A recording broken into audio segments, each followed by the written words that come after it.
British সাময়িকী the ইকোনমিস্টের বিচারে ২০২৪ সালের সেরা দেশ নির্বাচিত হয়েছে বাংলাদেশ। জুলাই আগস্ট ছাত্র জনতার গণ অভ্যুত্থানে স্বৈরাচারের পতনের কারণে এই স্বীকৃতি মিলেছে।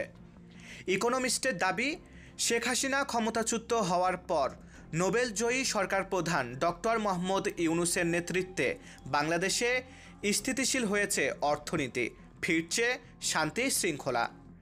সাময়িকীটির দাবি, এখন উদারপন্থী সরকারের পথে হাঁটছে ঢাকা।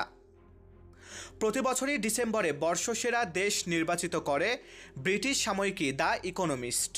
সেরা দেশ নির্বাচনে শীর্ষ ধনী, সবচেয়ে সুখী বা নৈতিকভাবে শ্রেষ্ঠ স্থানের অধিকারীদের নয়, বরং বিবেচনা করা হয়েছে ১২ মাসের উন্নতির চিত্র।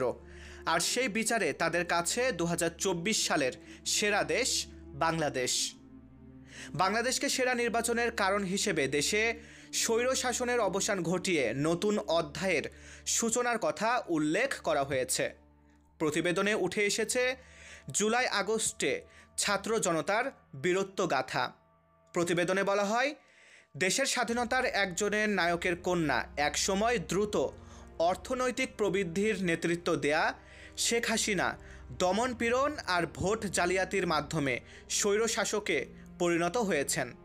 তার ১৭ বছরের শাসনামলে বিপুল অঙ্কের অর্থ আত্মসাতের চিত্র উঠে আসে। এছাড়াও প্রতিবেদনে উল্লেখ করা হয়েছে, নোবেলজয়ী ডক্টর মোহাম্মদ ইউনূসের নেতৃত্বে অন্তর্বর্তী সরকার ছাত্র জনতার সবার সমর্থন নিয়ে কাজ করছে। ইকোনমিস্ট বলছে, বাংলাদেশের বর্তমান সরকার শান্তি শৃঙ্খলা পুনরুদ্ধার ও অর্থনীতিকে স্থিতিশীল করেছে। বর্তমানে ঢাকা হাঁটছে উদারপন্থী সরকারের দিকে। দ্য ইকোনমিস্টের দাবি, বাংলাদেশে রাজনৈতিক সহিংসতার দীর্ঘ ইতিহাস থাকা সত্ত্বেও বর্তমান পরিস্থিতি আশাব্যঞ্জক। প্রতিবেশী ভারতের সাথে সম্পর্ক মেরামত এবং নির্বাচনের রোডম্যাপ নির্ধারণ করাই আগামী বছর অন্যতম চ্যালেঞ্জ বলেও বলা হয়। উল্লেখ্য, চ্যাম্পিয়ন বাংলাদেশ ও রানার্স আপ হয়েছে সিরিয়া।